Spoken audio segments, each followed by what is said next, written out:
Nagaan Waaqayyoo isiniif haa ta'u. Gooftaan bara jireenya keessan haa eebbisu. Waa'ee aappii Macaafa Qulqulluu Robsan makkoo ta'e kanaan dura waa'ee isaa isiniif ibseen ture jechuudha. Robsan makkooni aappii baay'ee barbaachisaadha. Robsan makkoo Macaafni Qulqulluuni aappii baay'ee barbaachisaadha. Baay'ee filatamaadha. Aappota kaawwan irra baay'ee filatamaadha jechuudha. Aappii Macaafa Qulqulluu hundumarraayyuu appilikeeshinii Macaafa Qulqulluu hundumarraa baay'ee tokko filatamaadha jechuudha. Macaafa Qulqulluu isaan harkatti qabadhee jiru kanaan garaagarummaa hin qabu jechuudha. Isa kanaan garaagarummaa hamma hin qabnetti hojjetamee jira jechuudha. Baay'ee filatamaadha. Yesus Kiristoosidhaaf galanni guddaan haa ta'u. Waa'ee aappii kanaa waan baay'ee akka isin irraa hubattanii fi amma gara kallattii isaatti seenne jechuudha. Gooftaan isin haa eebbisu. Kanaan duras hojjedheetan ture. Yuutuubii gosa cufame irratti jira waan ta'eef yuutuubii sanarraa viidiyoon jiru ilaalamuu waan hin dandeenyeef namoonni karaa keessaa na gaafachaa waan jirtaniif immoo asiin isiniif hojjechuu dirqameera jechuudha. Yesuusidhaaf galanni guddaan haa ta'u. Aappii kana akkamittis buufachuu akka dandeessan isinittan hima jechuudha. Aappiin kuni iddoo tokkotti darbee maal gaafata? Doolaara gaafata bu'uudhaaf jechuudha. Doolaara gaafata. Sanis immoo akka inni doolaara isin gaafanne isiniifan ergaa jechuudha. Galanni fulfinni Yesus Kiristoosidhaaf haa ta'u. Yesus inni guddaadha. Isinis immoo akkamitti deebisanii nama doolaara gaafateef jechuudha. Osoo doolaara hin gaafatin salphaatti buufachuu akka inni danda'u akka gochuu dandeessan immoo isinittan hima jechuudha. Egaa aappichi kana galanni fulfinni Yesus Kiristoosidhaaf haa ta'u. Aappichi kana isa kanaadha jechuudha. Aappichi isa kanaadha. Aappichi isa kanaadha. Isan irra maraa jiru kana jechuudha. Bifti isaa kana fakkaata jechuudha. Yesuusidhaaf galanni guddaan haa ta'u. Isa kanaadha jechuudha. Isa kanaadha jechuudha. Aappinichi kana aappicha keessa osoo hin seeniin dura hin baana. Keessa isaa osoo hin seeniin dura hin baana. Iddoo isarraa buufachuu dandeenyu isinitti agarsiisa. Play Store keessatti arganna jechuudha. Aappii kana Play Store keessatti arganna. Play Store keessatti arganna. Play Store keessatti kan argamu waan ta'eef Play Store keessan salphaatti isinii bu'uu danda'a. Namoonni Play Store keessan doolaara isin gaafate immoo kallattii biraa isiniif nan hima jechuudha. Galanni fulfinni Yesus Kiristoosidhaaf haa ta'u. Play Store jechuun ishee tanaadha jechuudha. Play Storeen kun qafoo nama kamirrattuu hin argama jechuudha. Moobaayilaa smaartii ta'e kamirrattuu iyyuu hin argama jechuudha. Play Storeen kun jechuudha. Yesuusidhaaf galanni guddaan haa ta'u. Egaa Play Store kana gizee tokkicha gadi tuttu hin bantu jechuudha. Play Store kana bantu. Play Store kana al tokkicha immoo gadi tuttanii an amma itti barreessee waan hin jiruufi Robsan makkoo jettanii yommuu isin itti barreessitan jechuudha. Jalqaba irratti isinii dhufa jechuudha. Agartanii Robsan makkoo Macaafa Qulqulluu Robsan makkoo books jedhee isinii dhufa. Anamma install godhadheen jira waan ta'eef isin immoo yommuu gadi tuttanii install yommuu isinii ta'uu baate mallattoo doolaaraa yommuu inni isin gaafatu kallattii biraadhaan akka buufachuu dandeessaniif isiniifan erga jechuudha. Galanni fulfinni Yesus Kiristoosidhaaf haa ta'u. Kallattii biraatiin buufattu jechuudha. Aappii masaa kallattii biraatiin isiniif erguu nan danda'a. Namoonni isinii bu'uu didee na gaafattu kallattii biraatiin isiniif erga jechuudha. Galanni fulfinni Yesus Kiristoosidhaaf haa ta'u. Yesus inni guddaadha. Egaa isa akkasitti egaa buufannee booda hin baana. Yesuusidhaaf galanni guddaan haa ta'u. Gabaanee booda waa'ee macaafichaa keessa seenna jechuudha.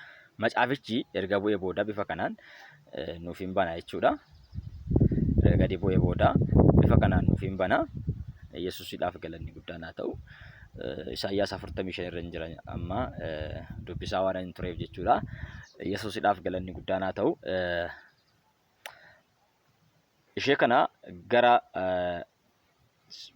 harka bitaa irratti jechuudha. Bilbila keessan gara harka bitaa irratti mallattoo sararaa ishee sadiitu jira jechuudha.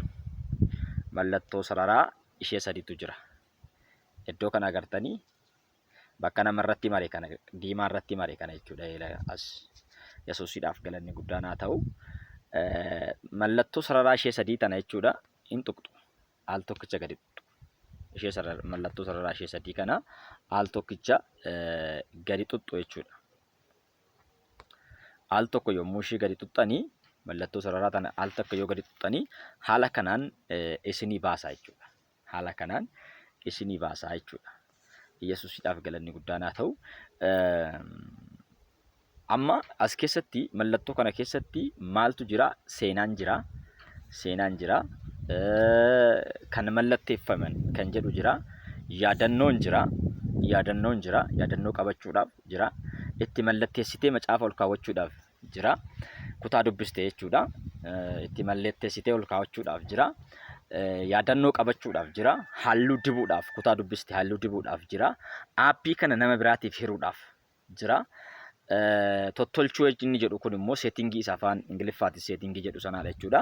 Inni bira argama barreeffamaa isa jedhu kana barreeffama kana yoo inni xiqqaate ol guddisuudhaaf jechuudha. Ol guddisuudhaaf xiqqeessuudhaafis kan nu gargaarudha. Inni dhumarratti jiru immoo waa'eedha jechuudha. Waa'ee aappii kanaa seenaasaa haga tokko dubbatameera jechuudha. Yesuusiidhaaf galanni guddaan haa ta'u. Mee jalqabatti kan mallatteeffaman isa jedhu kana walii wajjin ilaallaa jechuudha. Kan mallatteeffaman isa jedhu kana maali inni kan mallatteeffaman kuni akkamitti argamuu dandeenya? Fakkeenyaaf as keessatti kan mallatteeffaman gaafa jennu as keessatti kanaan itti mallatteessi amma fakkeenyaaf mallatteessi kan as keessa kaa'ee jira jechuudha. Guyyaa isaa wajjiniin muddee 9 bara 2021 jedhee naa kaa'eera jechuudha.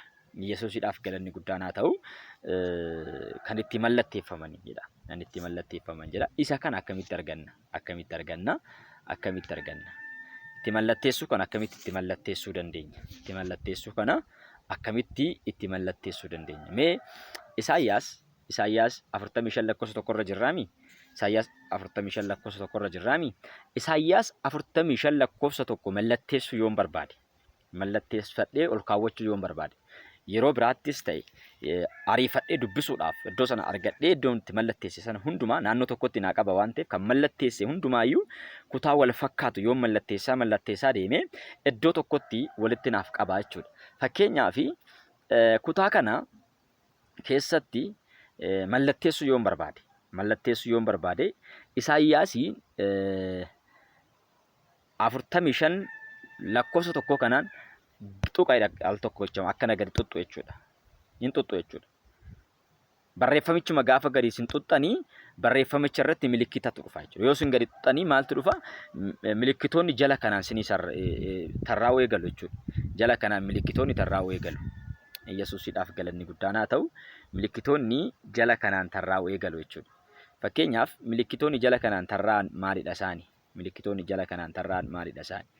Eshi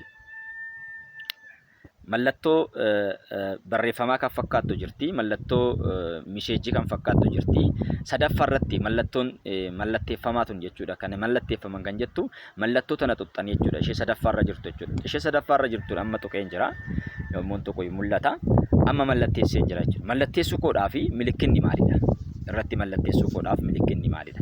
Milikkita naaf kenna jechuudha. Amma irratti mallatteessuu kan kootii fi milikkita naaf kenna jechuudha. Agartee ani iddoo kanatti itti mallatteesseen jira jechuudha. Itti mallatteesseen jira fakkeenyaaf mallatteessuu kootiif milikkinni jalqaba tuqe suni iddoo kanatti naa dhufteerti. Irratti mallatteeffamteerti jechuudha. Kitaabicha irratti mallatteeffamtee jirti jechuudha. Isaayyaas 51 Isaayyaas 45 lakkoofsa 1 mallatteessuu koo maali nan beeka. Keessa seeneen iddoon jalqaba siniin jedhe sana jechuudha. Iddoo tana jechuudha. Iddoo tana keessa seena jechuudha. Masmara 3 tana keessa gadan tuqa jechuudha. Ishii yommuu gadi tuqu masmara 3 tana yommuu gadi tuqu kan mallatteeffaman ishee jettu tana gaafan gadi tuqu Isaayyaasiin nan argadha jechuudha. Waaqayyo inni Qiroosin moosise.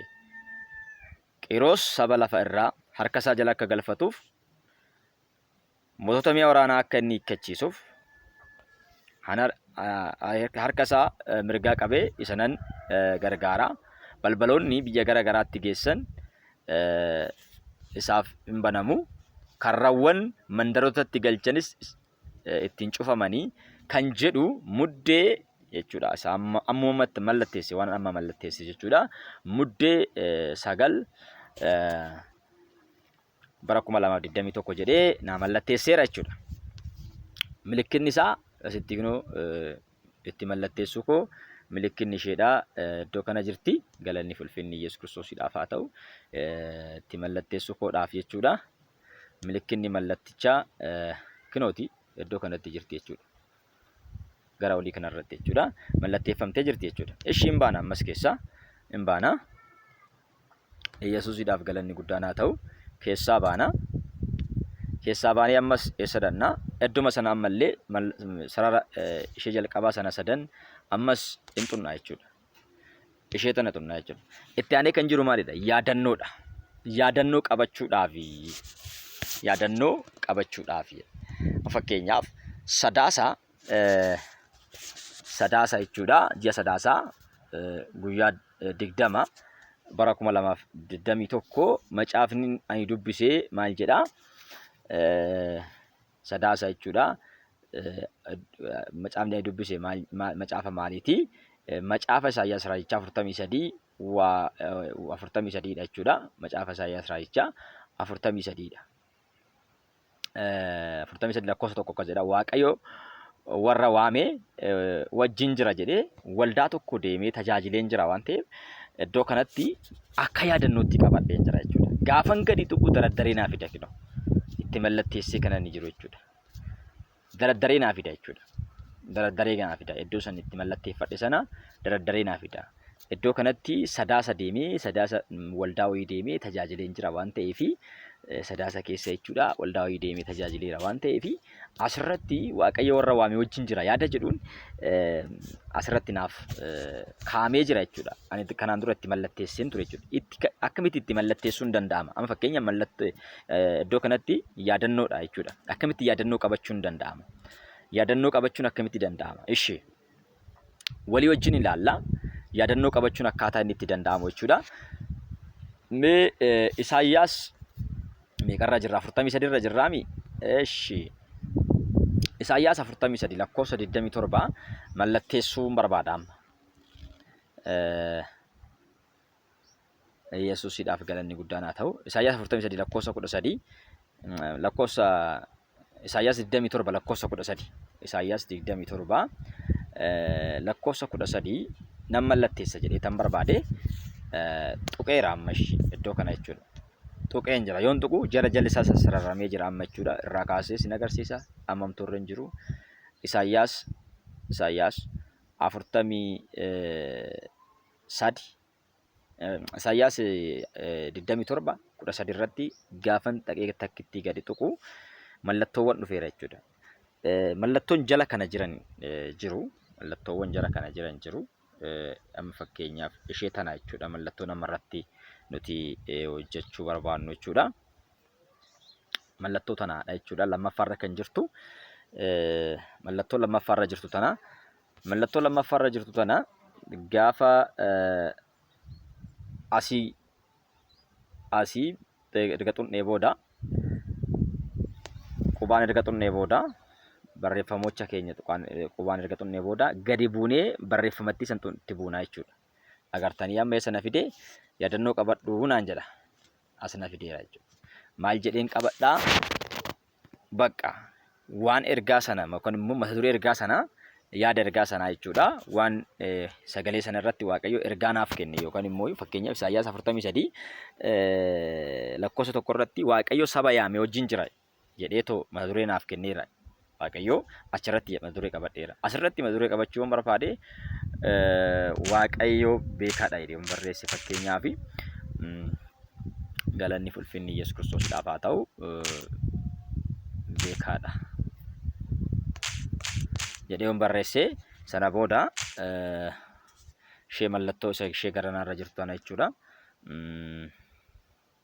Ishee tana jechuudha. Raayitii fakkaattu tana dhaqee yoon itti bu'ee yaadannoo qabadheen jira jechuudha. Yaadannoo qabadheen jira. Amma fakkeenyaaf as deebi'ee yaadannoo isheen qabadhe sana gaafa dhaqeetoo dhufeetoo bakka yaadannoo sana tuqu har'a maalan qabadhe? Isaayyaas afurtamii Isaayyaas 27:13 Waaqayyo beekadha mata duree jedhuun qabadheen jira. Gaafa naqee gadi tuqu Isaayyaas hin naqinaa baasaa jechuudha. Yommus fiinoo guddaan inni afuufama warri biyya Asooritti badan fi warri biyya Gibxiitti oofaman gara biyya isaaniitti in deebi'anii Yerusaalem keessa tulluu Waaqayyoo isa qulqullaa'aa irratti isaaf in sagadu. Yesuusidhaaf galanni guddaan haa ta'u. Ani amma cadhiseetuma Waaqayyo beekadha jedhee sirriidha. Yaadichis wal fakkaataa jechuudha. Waaqayyo beekadha. Sabasaa iddootti badanii turaniin deebisa. Mallattittiin eessa jirti? Amma gaafa laaltanii bakka ani itti mallatteeffadhe sanatti mallattittiin sun yookaan immoo mallattoon yaadannoodhaa sun eessa dhuftee jirti? Iddoon itti mallatteeffadhe naa dhuftee jirti kan iddoo kanatti jechuudha. Mallatteeffadhe kutaa kanarratti chaappeffamtee jirti jechuudha. Yaadannoodha jedhee waan kaa'adheef jechuudha. Mallattoo yaadannooti isheen jechuudha. Yesuusidhaaf galanni guddaan haa ta'u. Inni itti aanu ammallee iddoo san dhaqnee xunna halluu dibuudha. Halluu dibuu jedha. Ani amma fakkeenyaaf halluu kanan dibee ilaala. Laala halluu kanan dibee macaafota halluu dibaman. Macaafota halluu dibaman as keessa kan jiran jechuudha. Macaafota halluu dibaman. Fakkeenyaaf sadaasa saddeeti macaafa Saafeeniyaa irraa namaaf kadhadheen jira. Sadaasa 8 macaafa Saafeeniyaa irraa namaaf kadhadheera. Kanaaf itti mallatteeffameera. Saafeeniyaa 3:15 jechuudha. Ergaan yeroo baay'ee fayyadamuudha. Baay'ee natti tola jechuudha. Waaqayyo ergaa naaf kenne keessaa macaafa qulqulluu keessaa itti fayyadamu isaadha jechuudha. Baay'inaani Yesuusidhaaf galanni guddaan haa ta'u. Innis maal jedha? Haleluuyaa galanni fulfinni Yesuus Kiristoosidhaaf haa ta'u. Sadaasa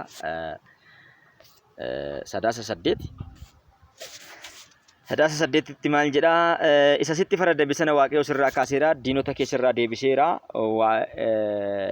Waaqayyo mootiin Israa'el si wajjin waan jiruuf ati si'achi wanta hamaa hin sodaattu. Yesuusidhaaf galanni guddaan haa ta'u. Ameen ameen. Egaa si'achi wanta hamaa akka nuti hin sodaannee fi Waaqayyo gooftaan keenya Yesuus Kiristoos gidduu nuu galeera. Yesuusidhaaf galanni guddaan haa ta'u. Kanaaf wanta hamaa hin sodaannu. Maaliif? Waaqayyoon wajjin waan jiruuf. Si'achi Waaqayyo ofii isaatii wajjin waan jiruufi waan Israa'el si wajjin waan jiraatuufi ati wanta hamaa hin sodaattu jedhee kutichi dubbataa jechuudha. Mallatteesseen jira waan ta'eef mallatteeffamaniiru. Milikkita maal nan mallatteesse? Halluudhaan an mallatteesse. Inni kun halluudhaan kan mallatteeffamedha jechuudha. Halluu dibu. Halluu mee ammoo akkamitti dibna?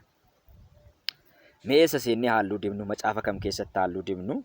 Fakkeenyaaf macaaficha keenya keessa seennaa iddoo kana ol sinnee gaafa xunnu Isaayyaas jedhee Isaa jedhee kan gabaa jedhaan jechuudha. Bakka Isaayyaas jedhu tana gadi gaafa xunnu macaafotatu nuu ba'a.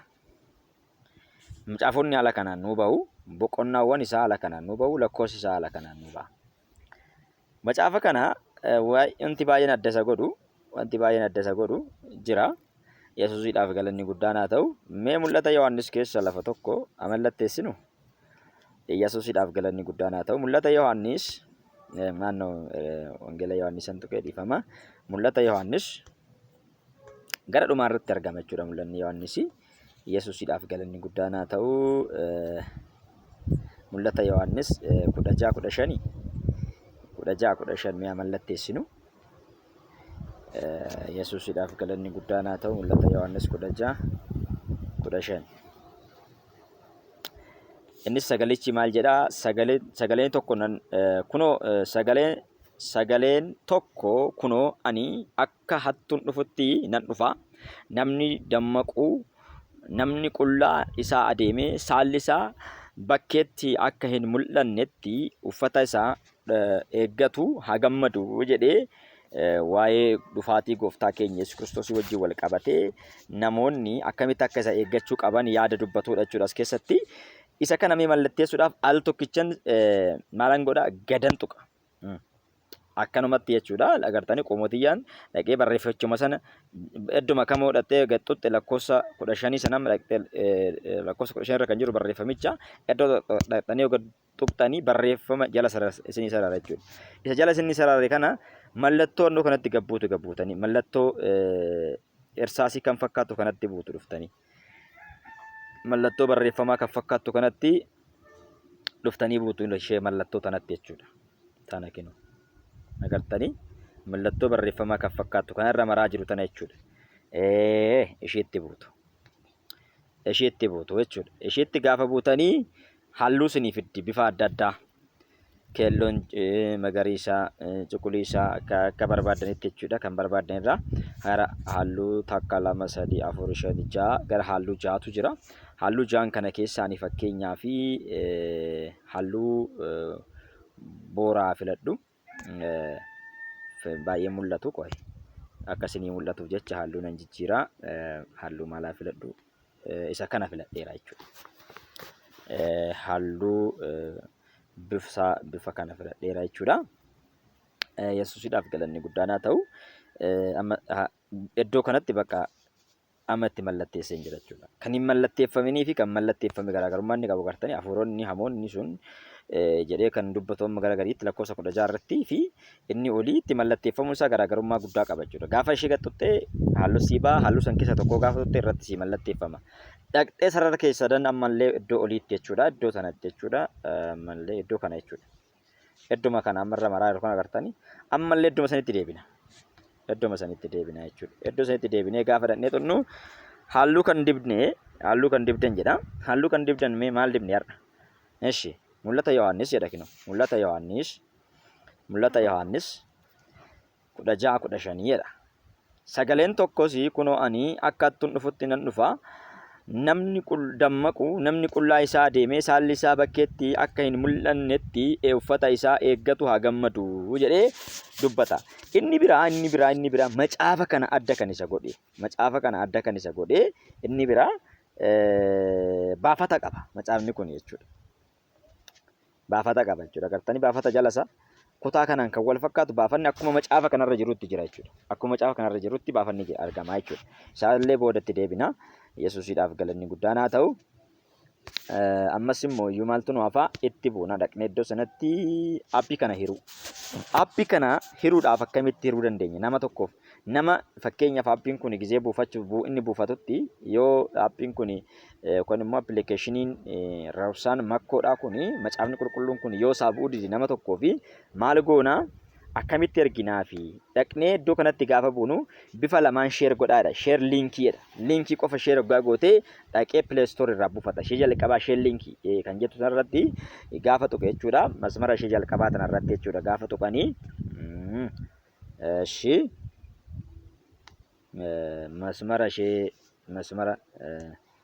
masmara ishee jalqabaa tanarratti jechuudha. Masmara ishee jalqabaa tanarratti. Kana namatti mariitan agartanii kan jalqabaati tun amma jechuudha. Ishee irratti sheer liinkii hoggaa gootanii pileestooriitti isin argaa jechuudha. Pileestoorii keessaa buufadhaa isin jedha. Pileestoorii keessa nama sana waan didee fi isin immoo maal gootu mallattoo ishee lammataa kanatti buutuuf jechuudha. Yesuusiidhaaf galanni guddaan haa ta'u. Mallattoo ishee lammaffaa kanaa sheer app install jettanii ergituuf jechuudha nama tokkoof. Sheer app install jettanii too ergituuf jechuudha. Isa kan lammaffaa kanarratti gaafa isin ergitanii fi fakkeenyaaf isatti gaafa dhaxxanitti buutan jechuudha. Sheer godhaa isiniin jedha. Wantoota baay'eetu jira. Fakkeenyaaf ani WhatsApp irraa naa ergu. WhatsApp irraa namaaf ergu yoon barbaade Yesuusiidhaaf galanni guddaan haa ta'u. Iddoo kanatti waldaan ijoollee kakuudhaa jira. Gareen marii waldaa ijoollee kakuu asirra jira. Yesuusiidhaaf galanni guddaan haa ta'u. Waldaa keenya jechuudha kunniin waldaa keenya aannan fakkeenyaaf gammachuma urgee isheettu kanarratti bu'eetan WhatsAppii kanarratti ergaa jechuudha. Agartanii raayititti godheera erguudhaaf jechuudha. Sana booda gadi bu'eetanii mallattoo tanatti bu'a. Yesuusiidhaaf galanni guddaan haa ta'u. Aappiin kun maal ta'eera? Ergameera jechuudha. Fakkeenyaaf dhaqxanii aappii ergame WhatsApp irraa nama ergameef kana namni kun WhatsApp irraa gaafa dhaqee isaaf ergame macaafa qulqulluu bakka jettu kanatti gaafa bu'u kallattii maaneessa fida install godhe jechaan jira jechuudha. Inni amma fakkeenyaaf install godhadheen jira waan ta'eef install godhadheen jiraanii install godhe jechaa jira jechuudha. Amma kinos as na fidee buufadhu naan jechaa jira jechuudha. Appicha maal godhi buufadhu naan jechaa jira jechuudha. Ani immoo buufadheera waan ta'eef keessa hin qaba jechuudha. Kanaaf haala akkasitti haaluma salphaadhaan jechuudha. Haala salphaadhaan argachuu danda'a namni sun jechuudha. Karaa WhatsAppiitiin erguu fi dandeessu, karaa Telegiraamii kallattii adda addaatiin erguu fi dandeessu. dhaqxaniituma barreeffachuma kanatti gaafa isin buutanii barreeffama kanatti gaafa isin buutanii appichi install isinii ta'a jechuudha. Salphumatti jechuudha namaaf erguun hin danda'ama jechuudha. Eshi waaqayyoof galanni guddaan haa ta'u. Hin baana as keessa achumatti deebina. Yesuusiidhaaf galanni guddaan haa ta'u. As keessaa baanetti gara nama deebina. Ammallee idduma macaafa qulqulluu kana hin xunna. Nu banameera. Sararaan jalqabaa sanatti deebinee ammallee shumatti buuna. Isheetti gaafa buunu maaltu nu hafe aappii tottolchuu yaada jedhudha. Aappii tottolchuutu nu hafe. Tottolchuu kana keessa immoo seetingii isa jedhu sanaadha. Gaafa itti dhaqxanii itti buutanii haala akkanaatti isinii dhufa. Kana isintu filata jechuudha baay'inaan waan isin filattanidha. Isin akka ofii keessanii barbaaddanitti baay'ee waan agasmara nama rakkisuu miti. Akka isiniif ta'utti akka ofii keessanii jaalattanitti lakkoofsa kuticha irratti mul'iseedha. Kutaa macaafichaa irratti lakkoofsa mul'iseedha. Lakkoofsa mul'isu lakkoofsa barbaadu itti irraa balleessuu dandeessa. Garuu lakkoofsa mul'isuun boqonnaa fi lakkoofsa addaan baaftee dubbisuudhaaf si gargaara waan ta'eef baay'ee barbaachisaadha. Yesuusiidhaaf galanni guddaan haa ta'u lakkoofsota toora tokko irratti galcheedha. Fakkeenyaaf boqonnaan tokko lakkoofsa 50 yoo qabaate lakkoofsa 50 tartiiba tokkoon akkanatti akkasii galu gol isiin jedhaara. Isas sun akka fedha keetiiti. Keessa illee galchuu barbaadde akkasuma akka fedha keetiiti jechuudha. Fedha keessaniitti jechuudha. Laaluu dandeessu. Gabatee macaafotaa toora irratti galcheedha. Fakkeenya sunis salphaadha. Waan akkasitti nama dhibu miti. Hin baanamees keessa. Kun baay'ee waan nama dhibu miti. Yesuusiidhaaf galanni guddaan haa ta'u. Inni itti aanu argama barreeffamaadhaan illee baay'ee kasin dhibu miti. Dhaqxanii gaafa isin buutanii itti buutan jechuudha. Argama barreeffamaatti gaafa isin dhaqxanii itti buutanii halluu sadiitu isinii dhufa. Halluu sadiitu isinii dhufa. Amma fakkeenya halluu kana sadan keessaa ani san qixxee keessatti fayyadamaa jira. Fakkeenyaaf halluu sadii ta'uusaa halluu sadii. Ani amma kanatti fayyadamaa jira. Isa kan lammaffaa kanarratti jechuudha. Sakan lammaffaa kanarratti fayyadamaa jiran. Fakkeenyaaf adii kanarratti fayyadamuu dandeessu tokkoffaa irratti. Sadaffaa irratti asitti fayyadamuu dandeessu. Eshi. Ani amma kan lammaffaa irratti fayyadamaa jira. Tokkoffaatti deebisuu yoon barbaade adii ta'eera jechuudha. Barreeffamni iddoon kiyya barreeffamni kiyya adii ta'eera jechuudha. Galanni fulfinni Yesuus Kiristoosiidhaaf haa ta'u. Lakkii isas hin barbaadu hojjettan immoo ammallee idduma sanatti argama barreeffamaa jedhu sanitti deemtanii argama barreeffamaa isa jedhu san irratti dhaqxanii gaafa dhaqxanii ammallee xuxxanii bifuma kanaan ammallee isuma isinii fida. Lakkii gurraacha naa wayya hojjettan immoo si sadaffaarra dhaqxanii xuxxu jechuudha. Amma maal ta'eera gurraacha ta'eera jechuudha. Ammas lakkii isas hin barbaadne hojjettan kan barbaaddetti qayyarachuu dandeessu. Ammas achumatti deebina argama barreeffamaa. Ana fakkeenyaaf isa gurraacha kanan barbaadu waan ta'eef kanumatti deebi'a. Argama barreeffamaatti buuna ammallee dhaqne. Maal arganna iddoo kanatti argama barreeffamaatti gaafa buunu ammas isa kanatti arganna jechuudha. Yesuusiidhaaf galanni guddaan haa ta'u. Wanta argannu jira. Inni immoo maalidha isa kana jechuudha. Agartanii garanas gottatu dandeessu. Faayidaan isaa maalidhaafi? Faayidaan isaa maalidhaafi? Yoo garana gottonne faayidaan isaa maali? Yoo garana gottonne faayidaan isaa maali? Isa sana ilaalla jechuudha. Yesuusiidhaaf galanni guddaan haa ta'u. Yoo garana gottonnu barreeffamni keenya maal ta'aa jira? Guddachaa deema. Garana yoo gottonnu xiqqaachaa deema. Haga xixiqqooshutti deebi'eera amma jechuudha. Xixiqqootti deebi. Amma iyyootti daballee haga garanaa ofinne barreeffama gurguddaa ta'a. Kun ija keessaniif baay'ee isin gargaara. Barreeffama guddisuu xiqqeessuu dandeessu kan barbaadan irratti deebisuu bakka.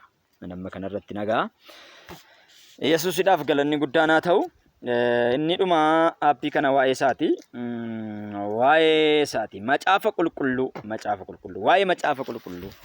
Eshi Onesimos nasiib namni biyya Oromoo bara 1899tti macaafa qulqulluu afaan Oromootti hiikee maxxansuudhaani saba Oromootiin ga'ee sabni keenya sagalee Waaqayyoo afaan isaatiin akka inni dubbifatu godhe. Waggaa 120 booddee kana jechuun jaarraa tokko booddee jechuudha. Booddee bara dijitaalaa yookaan dijitaala agee jedhamuudhaan kan beekamu jaarraa 21ffaa keessa immoo keessa jaarraa 21 keessa akka itti ilmaan namootaa waa dubbifatan geeddarama akka namoonni waatti dubbifachuu danda'an geeddarama dhufee har'a namni baay'een waa'ee dubbisuudhaaf har'a namoonni baay'een waa dubbisuudhaaf meeshaa harkatti baatamu moobaayilii wantoota kana fakkaatan fayyadamanii kan fayyadaman hubannaa keessa galchuudhaan gara tokkummaa waldoota Oromoo warra Wangeelaa Awurooppaa macaafa qulqulluu afaan Oromoo kana dubbistootaaf jaarraa 21ffaaf yeroo dhiyeessinu gammachuu guddaatu nutti dhaga'ama. Dubbistanii akka itti eebbifamtan abdii guddaa qabna jedhanii luba Doktor Tsagaa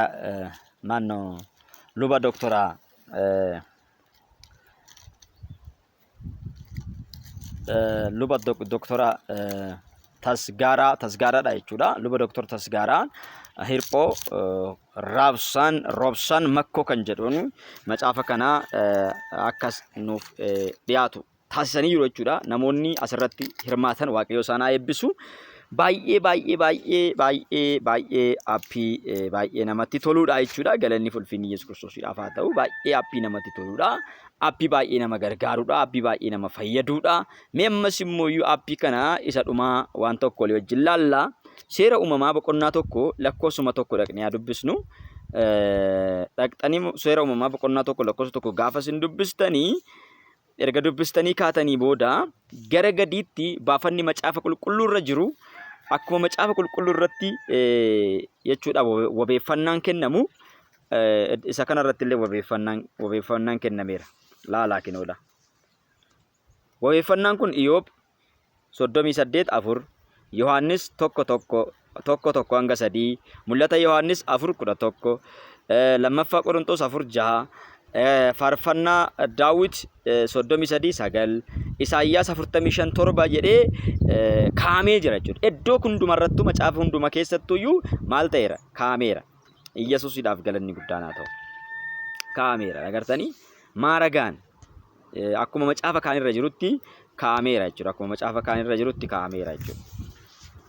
Agartanii jara kanatti ni kaama jechuudha. Ammallee gara gadiitti buutanii gaafa isin dubbistanii gara gadi buutanii gaafa dubbistan jechuudha. Gadi buutanii gaafa dubbistanii ammallee isinii kaa'a jechuudha wabeeffannaan iddoo kamittuu jalatti isinii kaa'a jechuudha. Isa kan macaafarra jiru macaafa kanarra kan jiruun garaagarummaa hin qabu jechuudha wabeeffannaan isaa jechuudha. Eshi wabeeffannaa inni asii isinii kaa'e kana hoo macaafa kana fakkeenya wabeeffannaa macaafa kanarra jiru yookaan ergaa wal fakkaataa macaafa kanarra jalatti isiniif kaa'ame jechuudha. Wabeeffannaan isaa jalatti yoo isinii kaa'amee jiraate iddoo dubbisaa jirtan sana dhiistanii keessa deemtaniitoo baafattu jechuudha. Isa kanarratti garuu akkas miti.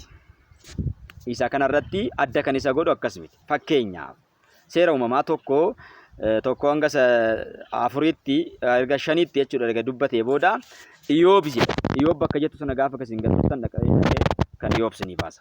Agartanii asumatti jechuudha sana keessaa hin bahin seera uumamaa keessaa osoo hin bahin Iyoob seentanii jechuudha.